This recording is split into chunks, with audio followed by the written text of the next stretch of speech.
Con nosotros damos la bienvenida, nuestro reconocimiento y aplausos al doctor José Ramón Favela.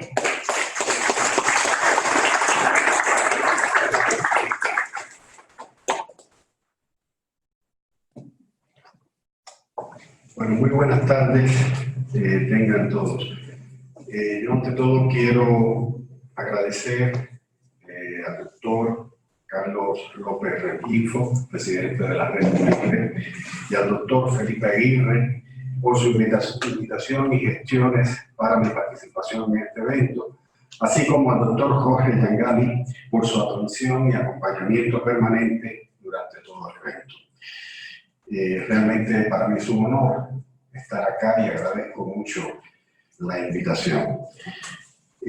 Bueno, realmente el título mencionado de mi ponencia es el resultado de la suma de dos posibles ponencias, porque inicialmente pensábamos que eran dos las intervenciones que tendríamos, una dedicada a la axiología, ya titulada Axiología Pluridimensional e Investigación Educativa, y la segunda titulada Exigencias Epistemológicas para una educación decolonial. Por ajustes necesarios dentro del programa, etcétera, pues ha sido imprescindible unir estas dos intervenciones, y ello provoca que, por supuesto, el tiempo sea limitado.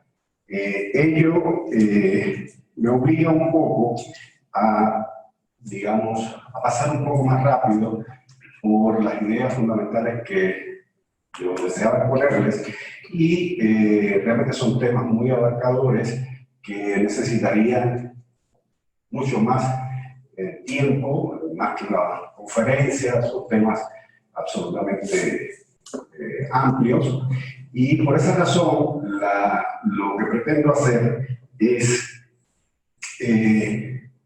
darles una serie de tesis pinceladas que buscan ir recorriendo algunos puntos lógicos de lo que serían estos dos aspectos, y al mismo tiempo pues provocar más que solucionar, provocar pensamiento, provocar reflexiones, invitarlos a pensar sobre estas cosas. Mi especialidad de base o perfil profesional es la filosofía y no estrictamente la educación. Sin embargo, siempre he mantenido un diálogo muy activo con los educadores, he impartido cursos, dirigido tesis de posgrado en educación, y siempre ha sido la educación un tema que de una u otra forma me ha ocupado. Ello ha sido posible porque, por un lado, intento hacer o practicar una filosofía abierta, no centrada en especulaciones metafísicas, ni ceñida a elucubraciones escolásticas, sino dirigida siempre, por la vía del pensamiento crítico, a la praxis. Y una de las expresiones más relevantes de la praxis es precisamente la educación. Perdón.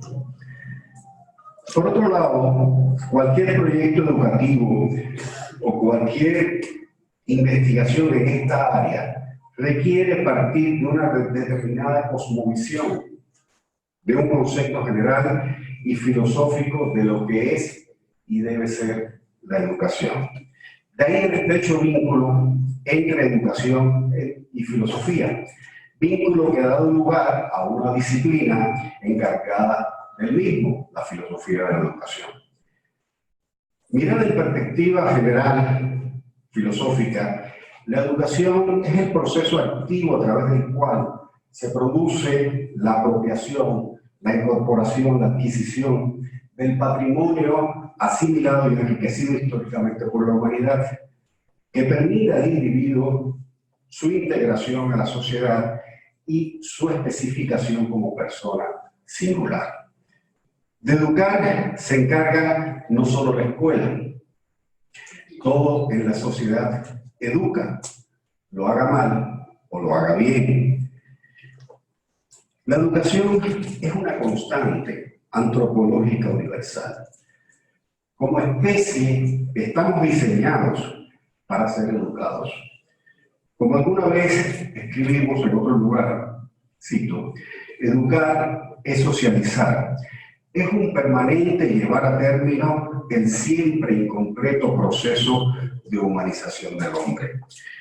Proceso que permite, primero, la apropiación en forma compendiada y sintética de la experiencia histórica precedente de la humanidad y después su enriquecimiento mediante la incorporación creativa de las contribuciones materiales y espirituales que cada generación aporta al flujo histórico. Al tiempo que convierte al individuo en un ser humano pleno, la educación permite la reproducción ampliada de la sociedad. Esa apropiación del patrimonio histórico de la sociedad, que permite la reproducción ampliada de la misma, la realiza la educación por dos vías fundamentales: la transmisión de conocimientos, por una parte, y saberes, por una parte, y la formación de valores, por otra. Por eso, si de filosofía de educación hablamos, podemos subdividirla en axiología de la educación, centrada en el proceso de formación de valores de los educandos, y epistemología de la educación, cuyo centro de atención son los conocimientos y saberes que la educación transmite.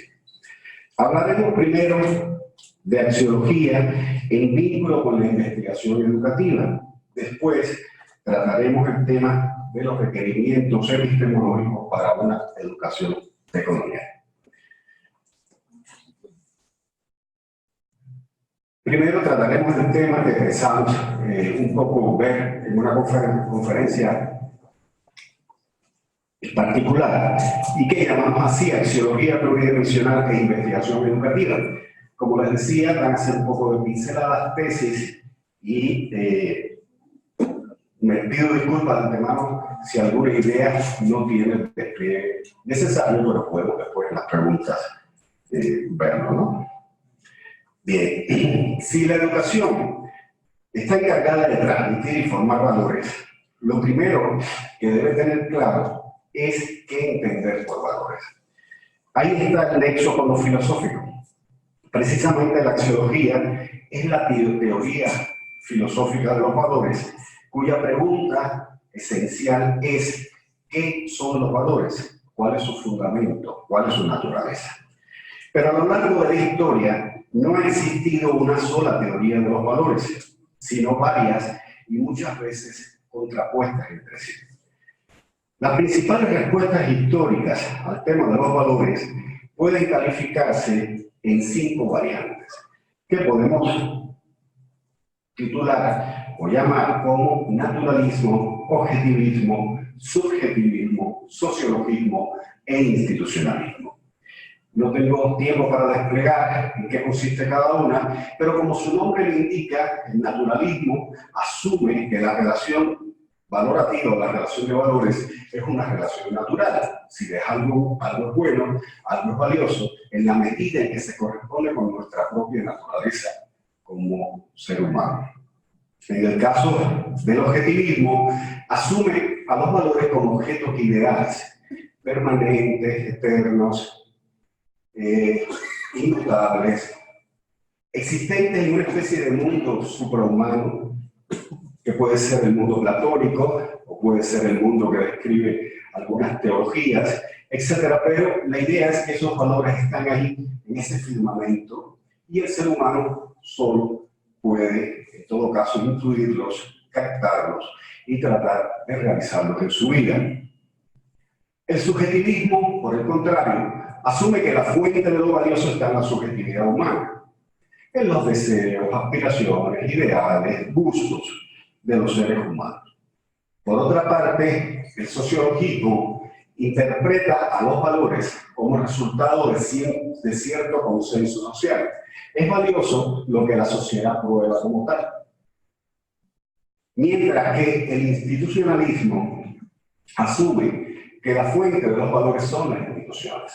Es decir, es el poder instituido, el poder institucionalizado. Ciertas relaciones de poder que existen en la sociedad, y no solo las relaciones gubernamentales o estatales, sino ciertas relaciones de poder que existen siempre en la sociedad, tal y como lo describía en su momento Foucault, pues hacen que se impongan determinadas nociones sobre lo que es valioso y que eso predomine dentro de la sociedad. Bueno, estas serían 5 respuestas históricas al tema de los valores. ¿Qué relación podemos tener con estas respuestas? A nuestro juicio, cada una de ellas tiene una dosis importante de razón, pero al mismo tiempo pecan en buena medida de unilateralidad y por la falta de reconocimiento de la dosis de razón que tienen las otras. Es decir, el hecho de que se vea la fuente de los valores en un solo lugar y no en otro, y se excluye a los otros, pues hace que dejen de tener en cuenta precisamente los aspectos que otras propuestas teóricas buscan solucionar. Es por esa razón que se hace necesario una propuesta alternativa.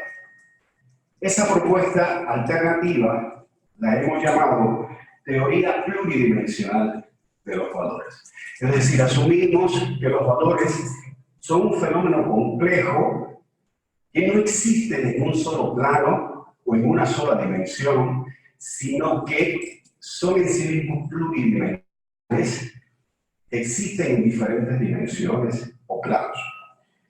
Esas dimensiones, sin que el listado sea ya terminado, podemos, en lo fundamental, ubicarla en 3, al menos 3, por lo menos 3 dimensiones. Nosotros hemos calificado esas dimensiones como objetiva, subjetiva e instituida, esas 3 dimensiones. ¿A qué hacemos referencia cuando hablamos de la dimensión objetiva del valor?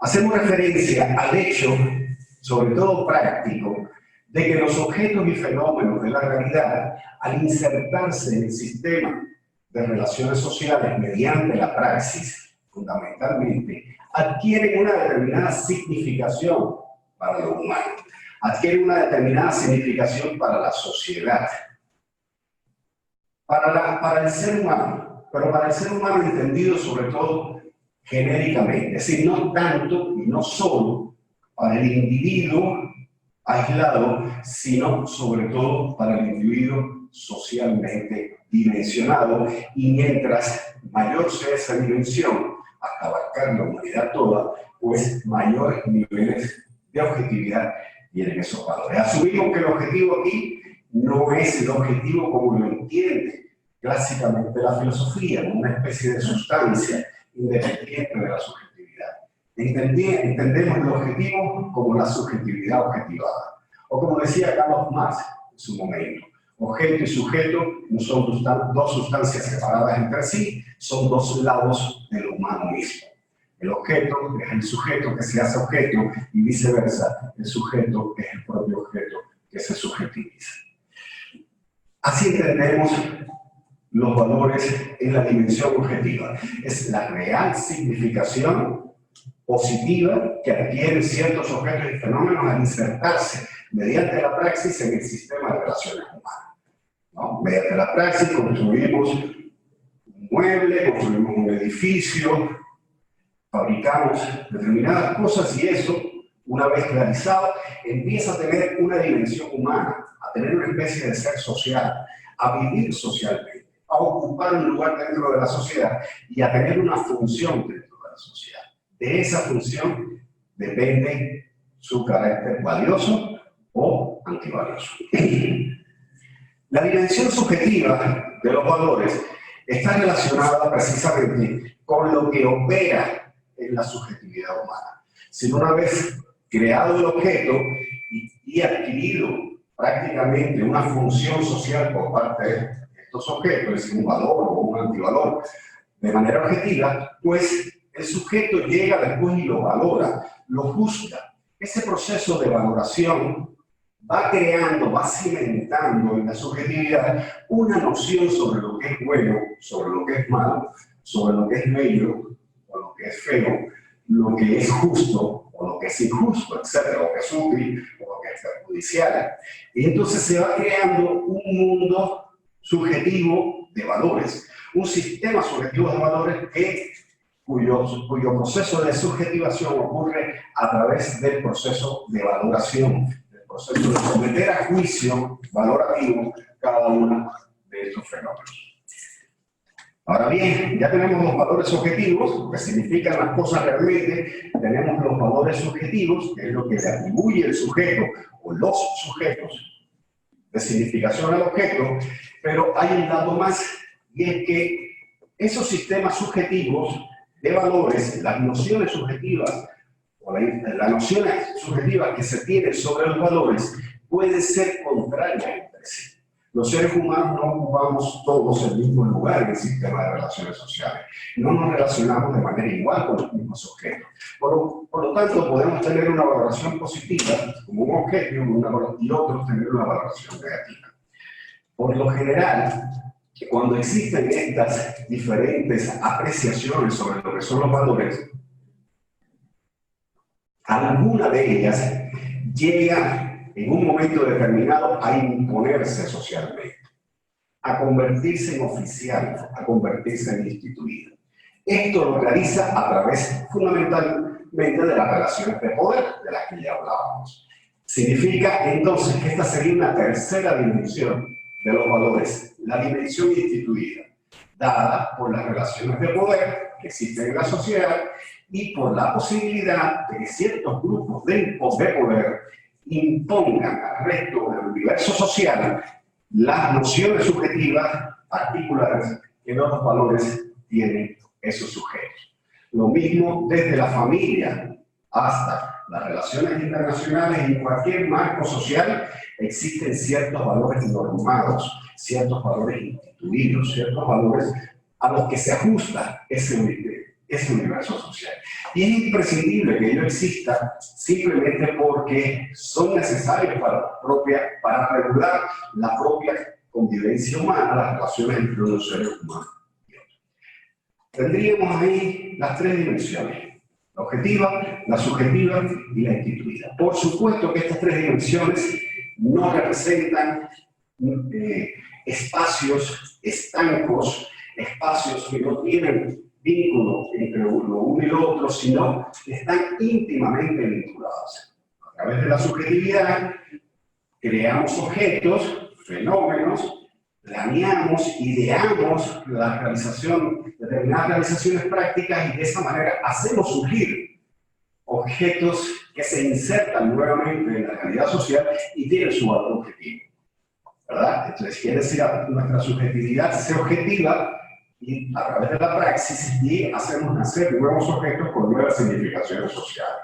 Entonces significa que lo subjetivo también se vincula con lo objetivo, pero muchas veces la constitución de lo subjetivo obedece a los dictados valorativos que llegan desde el poder, que llegan desde las normas establecidas, que llegan desde la familia, o desde la escuela, o desde la iglesia, o desde la política, o de los medios de difusión masiva.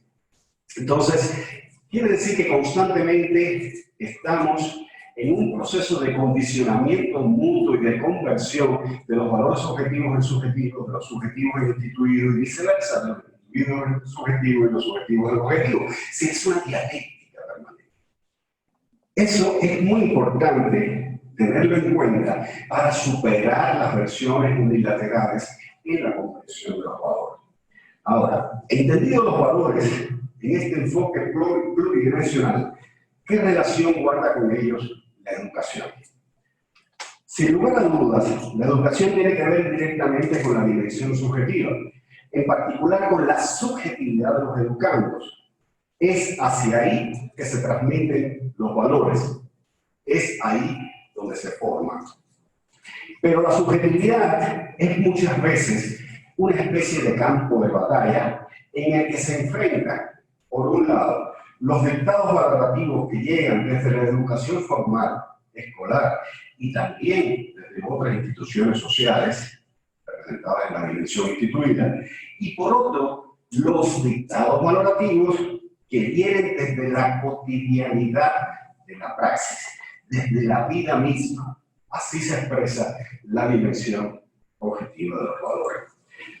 Del reconocimiento de este hecho debe partir cualquier proyecto de investigación educativa que tenga por objeto el proceso de formación de valores.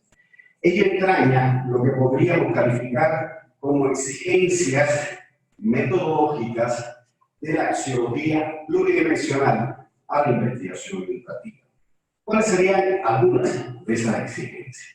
Primero, comprobar nivel de adecuación de la dimensión instituida a la dimensión objetiva en el proceso social concreto en que vive y se educa el niño o el joven. Es decir, no siempre se educa igual y no siempre se educa acorde a lo que son los valores en su dimensión objetiva, es decir, acorde a la verdadera significación social, humana que tienen los hechos, los acontecimientos de la vida social. Puede haber una falta de sintonía o de correspondencia entre la dimensión objetiva y la dimensión instituida. Por lo tanto, algo que debemos hacer, ante todo cuando queremos investigar valores en estudiantes o en educandos, es, más allá de ellos mismos, juzgar, valorar los niveles de sintonía que existe entre lo que objetivamente es valioso y lo que se dice que es valioso desde el punto de vista de las instituciones educativas, de sus normativas, de sus programas de estudio, etc. Eso es una exigencia en todo. Por supuesto, ello implica la posesión de un pensamiento crítico en relación con la sociedad que se vive y con el contexto social que se habita.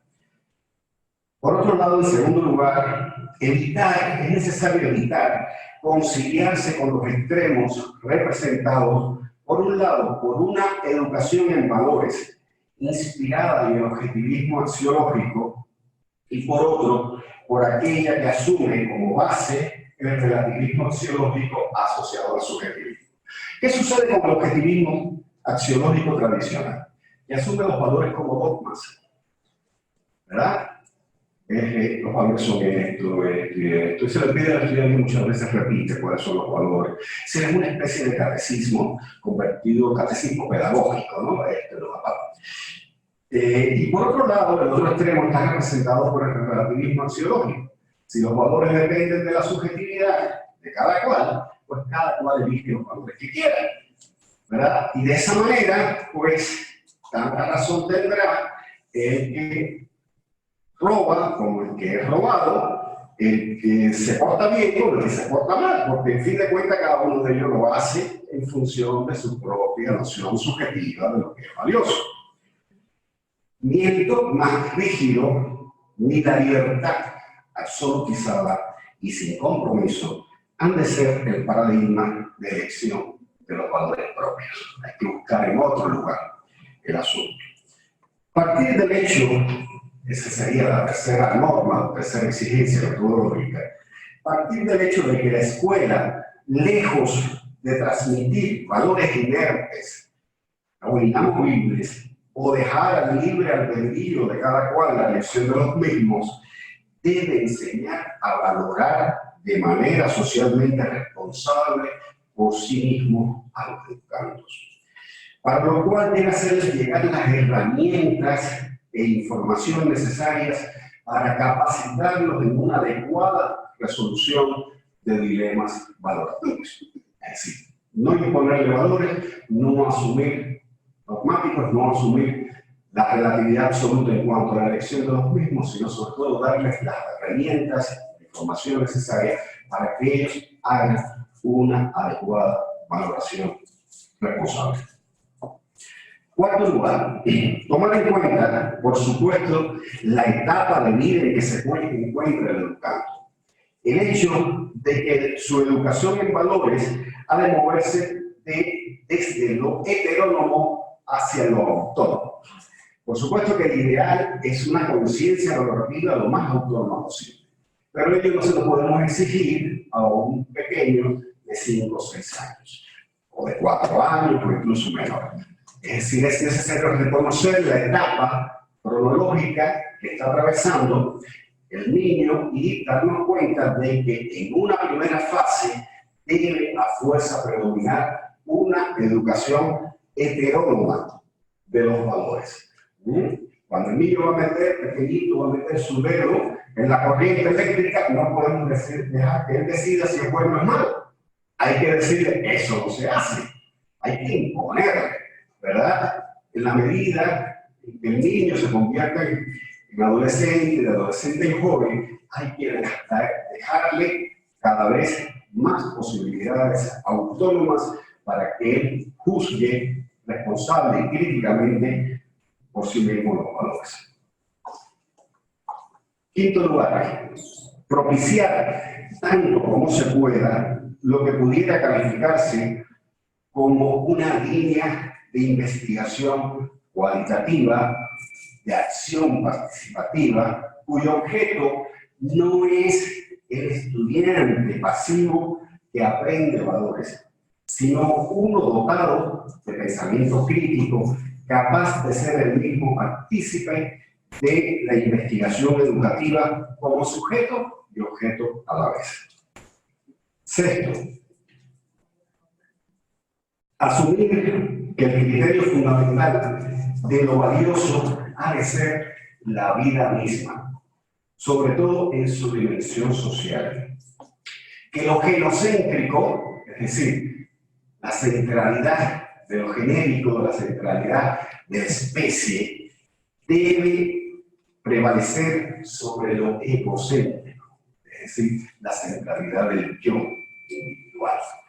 Aun cuando se busque la mayor conciliación posible entre ambas inclinaciones. Miren, esto tiene un fundamento, podríamos decir, hasta biológico.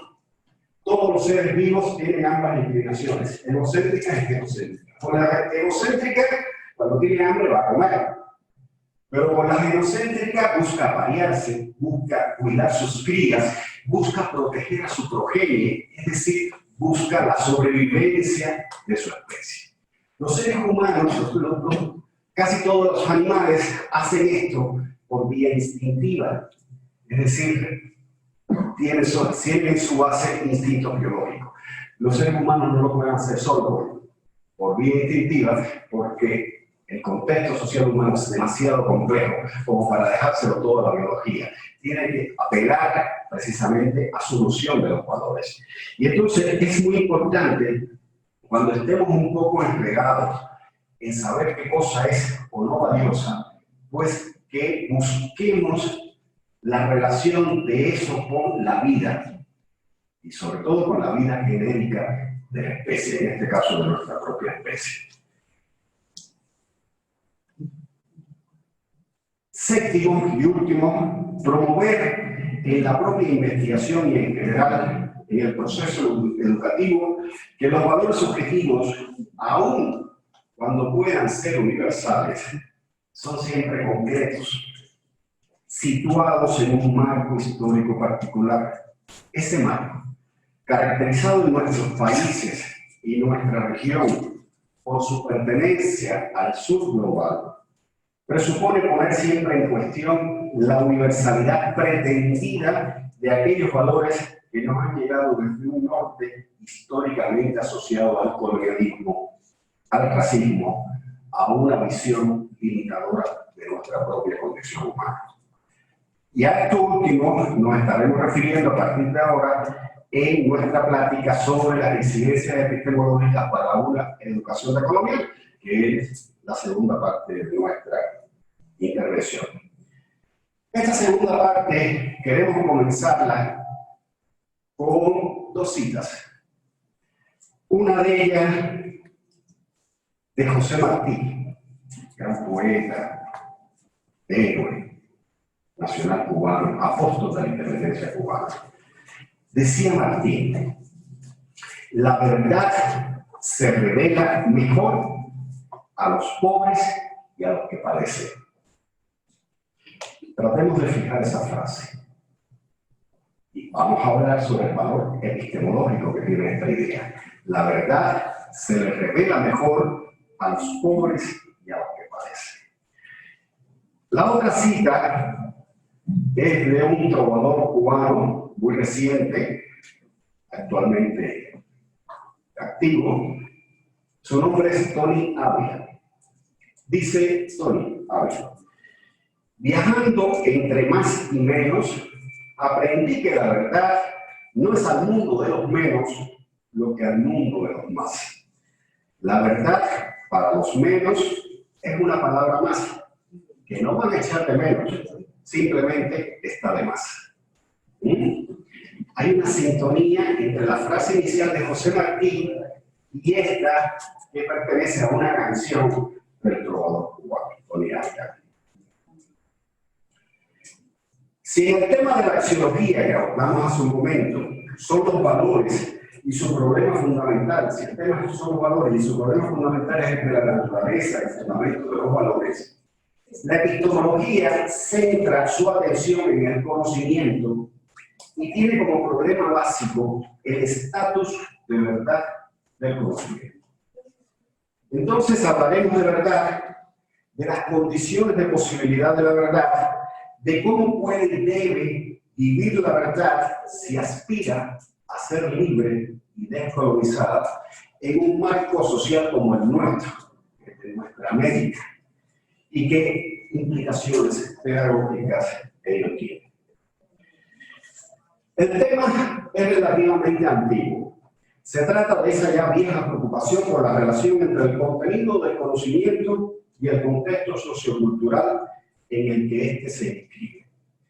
Como se sabe, en la modernidad predominó el paradigma clásico del conocimiento, signado por un ideal de objetividad científica que presuponía la reproducción cabal de la realidad, un reflejo incontaminado en relación con cualquier interés o elemento de subjetividad, una imagen que pretendía la revelación del mundo tal como este supuestamente es, al margen de la pertenencia a ese mundo del propio sujeto del conocimiento.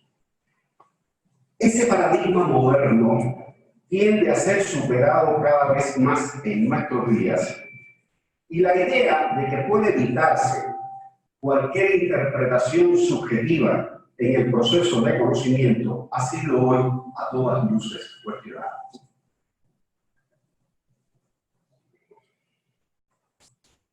Vista más como una pretensión un tanto romántica de la época clásica, la aspiración a un conocimiento puro no parece tener posibilidades reales de mantenerse hoy como ideal epistemológico.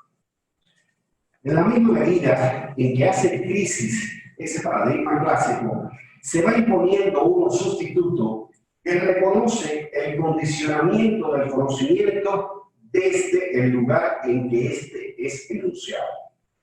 Ese lugar de enunciación no se refiere estrictamente a un lugar espacial, aunque también lo incluye, sino sobre todo a un lugar social, a un lugar histórico. Se trata de un conjunto de coordenadas temporales, espaciales, sociales, clasistas, geoculturales, geopolíticas que moldean el contenido de ese conocimiento. ¿Cuál es ese lugar en nuestro caso? El de naciones y pueblos que vivieron cuando menos 3 siglos de colonialismo político directo y que han seguido viviendo hasta hoy otras formas de colonialismo más solapadas como indirectas y no declaradas. Es un hecho que el colonialismo perdura más allá de la independencia política, no solo en la relación neocolonial, política y económica asimétrica, política y económicamente asimétrica entre antiguas y nuevas metrópolis y sus excolonias, sino también en el plano cultural y epistémico. Yo recuerdo una frase de Martí, me dio mucho gusto que la compañera presentadora comenzara precisamente hablando de José Martí. De Martí nos sirve, es un misterio que nos acompaña, como decimos los cubanos, es algo que tiene una vigencia permanente. Y Martí decía, refiriéndose a la independencia de nuestros pueblos ocurrida entre la mayoría de nuestros pueblos entre 1810 y 1825, decía, la colonia siguió viviendo en la República. Es decir, la perduración de rasgos de colonialismo aún más allá de la independencia. Para designar ese colonialismo cultural,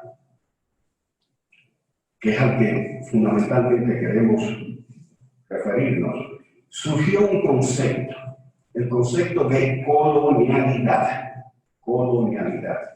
Fue creado en 1992 precisamente por un autor peruano, Aníbal Quijano, y apareció en sendos trabajos suyos al calor de los debates que en ese año se hacían, en 1992, sobre el significado de los 500 años del llamado descubrimiento de América.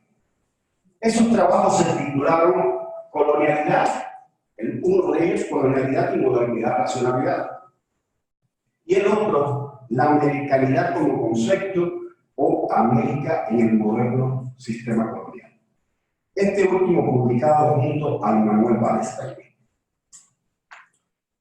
El concepto de colonialidad ha tenido desde entonces, desde 1992 hasta hoy, múltiples desarrollos, no solo por parte del propio Quijano hasta su fallecimiento, sino también por parte de muchos otros autores. Hoy podemos hablar de toda una teoría alrededor de este concepto, la teoría de la colonialidad de colonialidad. Colonialidad, que hoy ha sido atravesado, de colonialidad. Este último concepto de colonialidad se incorporó más tarde y alude al pensamiento y a las prácticas alternativas a la colonialidad. ¿Cómo definir de manera sucinta y entendible a la colonialidad?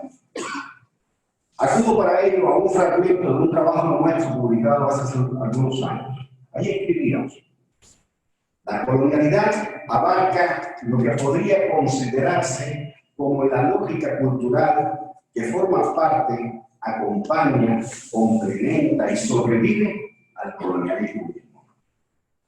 Se disfraza de verdades supuestamente absolutas, de valores supuestamente universales, de una supuesta superioridad humana y o cultural por parte del colonizador. Apela a la autoridad de religiones que excluyen el derecho a existir de cualquier otro credo, de teorías científicas que se presentan como irrebatibles, de normativas éticas que moralizan la desigualdad, la opresión y hasta el exterminio, de expresiones artísticas que se presentan como las únicas capaces de satisfacer el más depurado juicio del gusto y marcan su diferencia en relación con todo aquello que, a lo más, comienza a modificarse como el folclore y la artesanía de sociedades exóticas. La colonialidad conquista el sentido común, el de los colonizadores, pero también el de los colonizados. Podemos decir que respiramos colonialidad a cada paso. Cuando encendemos la tele y escuchamos noticias internacionales, las más de las veces elaboradas desde la perspectiva de las grandes transnacionales de la información, o cuando vamos al cine a ver casi siempre una película norteamericana, en la que sutilmente nos hacen percibir el mundo como buen hecho, y nos hacen adorar a los héroes o superhéroes que fabrican para sí mismos, y también para nosotros, y que casi siempre son, por supuesto, norteamericanos. Hay colonialidad cuando nuestros propios políticos rinden pleitesía a modelos sociales supuestamente exitosos diseñados en el norte global, o cuando subordinan las políticas propias a dictados imperiales. Es una muestra de colonialidad cuando asumimos que una obra de arte producida acá es buena porque es reconocida o expuesta en alguna de las capitales europeas. O cuando le atribuimos excelencia académica a un producto porque fue publicado en otro idioma y en otro país central, aunque ninguno de nuestros conciudadanos lo lea. O cuando tomamos un programa de alguna materia de humanidades, nada menos que humanidades, de las que se imparten en nuestras universidades, y nos percatamos que casi toda, si no toda, la bibliografía es europea o norteamericana, aunque sus autores no tengan ni idea de las características propias de nuestra humanidad particular y asuman las particularidades de la suya como si fuera la universalidad misma. La colonialidad son como gafas a través de las cuales vemos el mundo sin percatarnos las más de las veces que las llevamos puestas. Incluso la imagen que tenemos de nosotros mismos en mucho depende del discurso que sobre nosotros ha construido Europa, Occidente, Estados Unidos. Desde una obra como El Orientalismo de Edward Said en 1979 hasta otra obra titulada La idea de América Latina de Walter Mignolo de 2005, la idea es la misma. Somos una especie de invento discursivo de Europa. Claro que aquí hay excesos en estas ideas, tanto de Said como de Mignolo. Más que un invento discursivo, y antes de serlo, somos un resultado de una construcción práctica. Más que invento de construcción, y más que el discurso, es la praxis histórica colonial la que nos constituyó a los latinoamericanos como una nueva realidad histórica. Pero esos excesos podemos tratarlos en otro momento, ahora no tenemos mucho tiempo. Pero ahora me refiero a lo que considero otro exceso, que es el que directamente tiene que ver con lo que estamos hablando, el tema de la verdad. Es el referido precisamente al estatus epistemológico en que queda la verdad después de realizar esta justa crítica de la colonialidad. El evidente secuestro histórico de la verdad que impusieron las epistemologías colonialistas hegemónicas exige, sin lugar a dudas, la búsqueda de alternativas. A la resistencia política, a la perpetuación del colonialismo, hay que agregar la resistencia epistémica, como bien señala Boaventura de Sosa Santos. ¿Qué significa esa resistencia? Algunos la han entendido en el sentido postmoderno del fin de los metarrelatos, o lo que es lo mismo, la renuncia a cualquier verdad con pretensiones de universalidad. Presuntamente ningún sujeto puede atribuirse la centralidad en el conocimiento del universal o de la universalidad. La historia del eurocentrismo epistémico parece ser más que elocuente al respecto. La conclusión que de esto emana parecería ser la siguiente: debido a que todo conocimiento es valorativo y está condicionado por su lugar de enunciación, entonces su validez se remitiría exclusivamente a los marcos existenciales de su sujeto enunciante.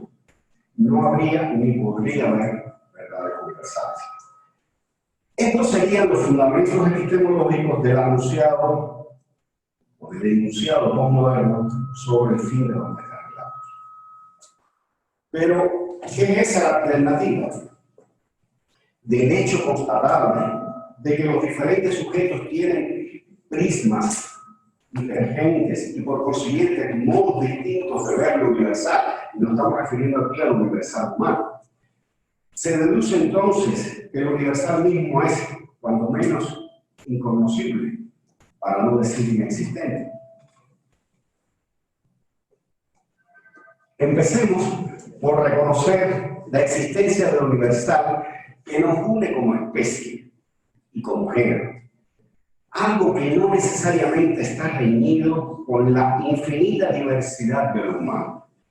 Es un error bastante común asumir que para reconocer universalidad tengo que olvidarme de las diferencias. O para reconocer lo diferente tengo que olvidarme de la universalidad. No, hay falta dialéctica en esa visión, ¿verdad? Lo particular es la propia universalidad existiendo de manera concreta. Somos al mismo tiempo singularidades irrepetibles y representantes de un mismo universo humano. Ahora bien, ya reconocida la existencia de esa universalidad, ¿es aprehensible por el conocimiento? Si decimos que no, entonces tendríamos que asumir como recomendación práctica derivada la renuncia a toda pretensión a captar algo que de por sí no es captable. Pero en realidad es eso practicable. ¿Habrá alguien que realmente renuncia a toda cosmovisión con tal de complacer a los filósofos que piden olvidarse de lo universal?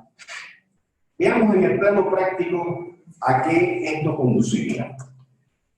Si en la área internacional se dieran, como de hecho se están dando, dos opiniones francamente encontradas sobre un asunto global que involucra a todos los seres humanos, como es el cambio climático, y una de las partes, la que expresa los intereses de las transnacionales, lo niega o lo minimiza, o simplemente dice que es un invento chino, como realmente ha dicho Donald Trump, mientras que la otra busca a toda costa proteger la naturaleza y detener el cambio climático, ¿a quién le damos la razón?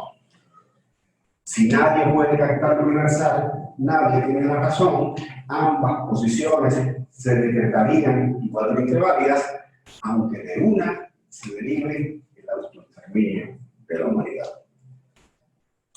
El ser humano jamás renunciará en el plano práctico a la consecución de una verdad en el conocimiento universal, ni tampoco podrá deshacerse de su medio social particular en el momento en que se erige como sujeto del conocimiento.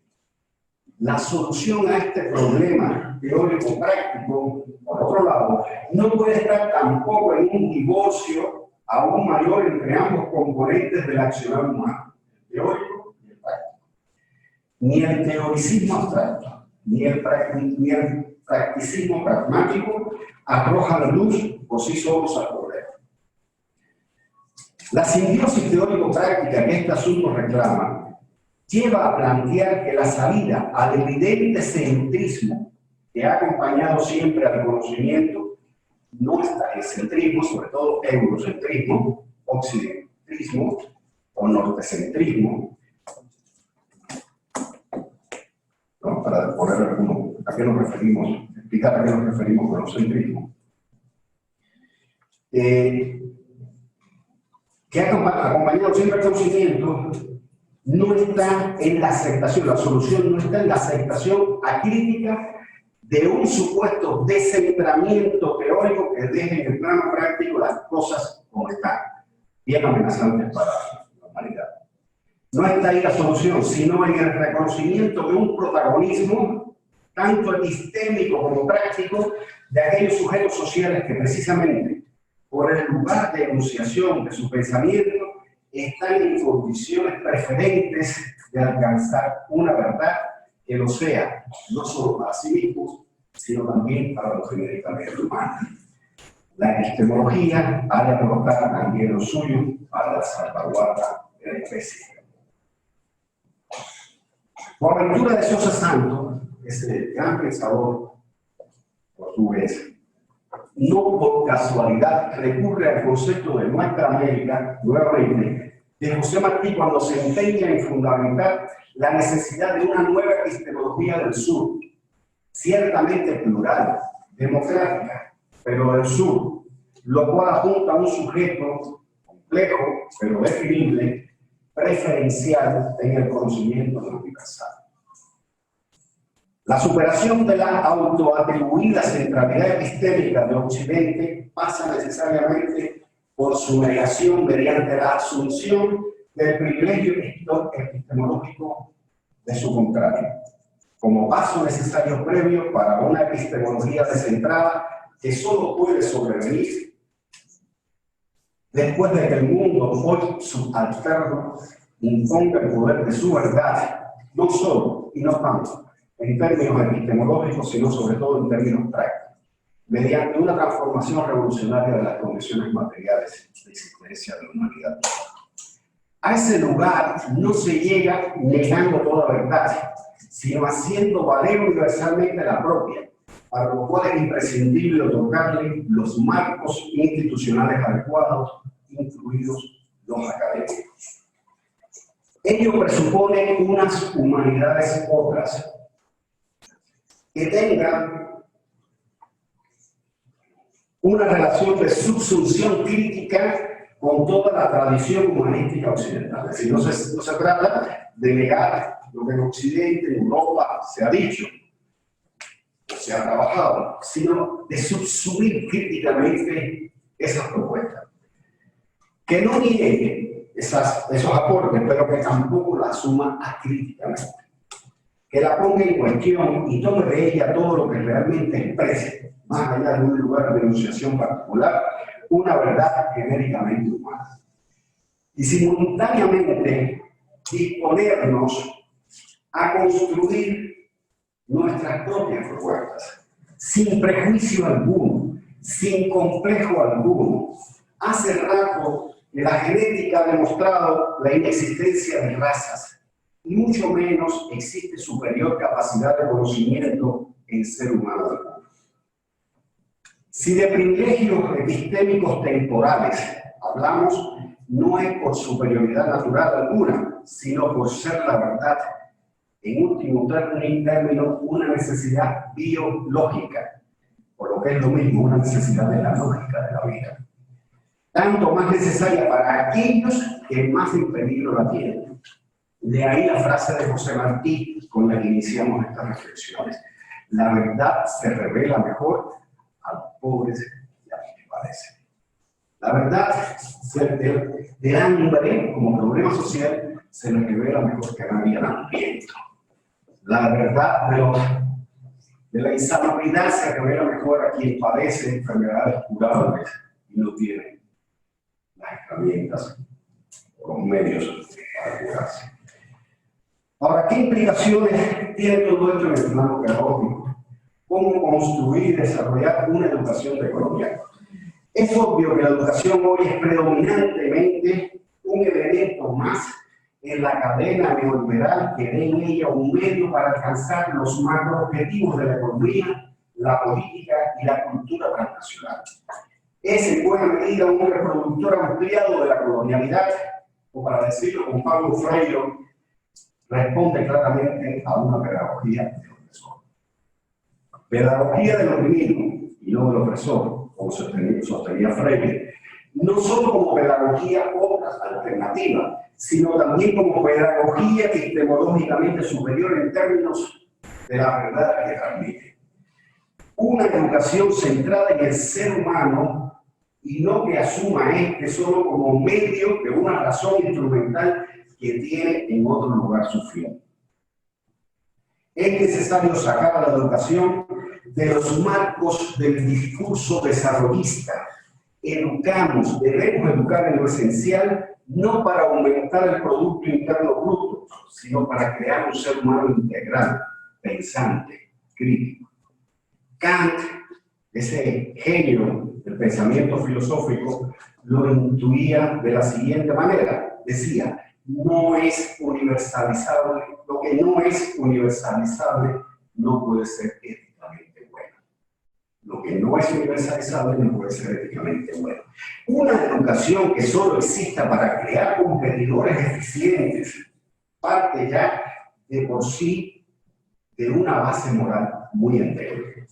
Competir significa que unos ganen y otros, muchos, pierden. Si la educación aspira a formar universalmente a seres humanos plenos, su fin no puede ser la competitividad. La educación decolonial debe transmitir conocimientos y valores situados, los que nacen desde nuestra situación histórica de oprimidos, decolonizados. Debemos hacer uso de ese privilegio epistemológico que nos confiere el haber estado una buena parte de nuestra historia entre los pobres y entre los que padecen, entre los perdedores históricos esa competencia que ahora se erige como ideal educativo.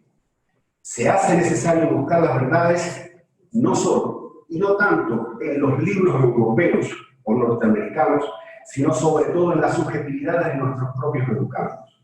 Aprender de ellos, ser más un facilitador de su autoaprendizaje que un erudito sin compromiso que enseña sin mirar el piso donde están plantados sus pies. Gracias.